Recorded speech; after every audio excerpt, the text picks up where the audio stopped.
কন আমার মতো কার কার শীতকাল এলে মনটা অনায়াসেই ভালো হয়ে যায়, কারণ শীতকাল মানে নানা রকম সবজির সম্ভার। টমেটো, ক্যাপসিকাম, গাজর, ধনেপাতা, বিট থেকে শুরু করে ফুলকপি, এই সমস্ত কিছু দিয়ে এত সুন্দর সুন্দর রান্না করা যায় না, সত্যি ভাবলেই মনটা ভালো হয়ে যায়। বিশেষত আমরা যারা রান্না করতে ভীষণ ভালোবাসি।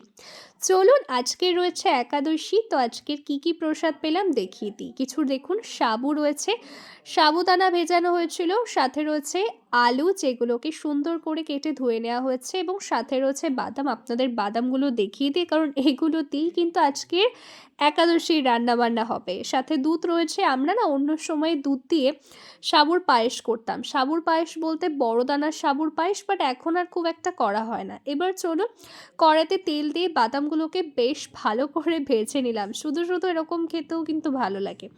এরপর যা যা লাগে, একাদশীর দিন তো আমরা কাঁচা লঙ্কা দিলাম। আর সত্যি কথা বলতে একাদশীর দিন তো নুন, তারপরে চিনি, ওই কাঁচা লঙ্কা এইসবই চলে, অন্য কিছু সব মশলা চলে না। তো আলুর সাথে ভালো করে ওই লবণ এবং কাঁচা লঙ্কা এগুলো দিয়ে ভালো করে কারি পাতা দিয়ে ভেজে নেওয়া হলো। এবং তারপরে ভগবানকে দেখুন ভোগ দেওয়া হচ্ছে। এটা কিন্তু সাবুর পোলাও রয়েছে, সাথে আমি দিয়েছিলাম কলা, রয়েছে কাঁচকলা ভাজা এবং কিছু বাদাম ভাজা। শুধু শুধু এগুলো দিয়েই ভগবানকে ভোগ লাগানো হয়েছে।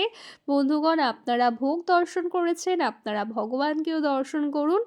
হরে কৃষ্ণ।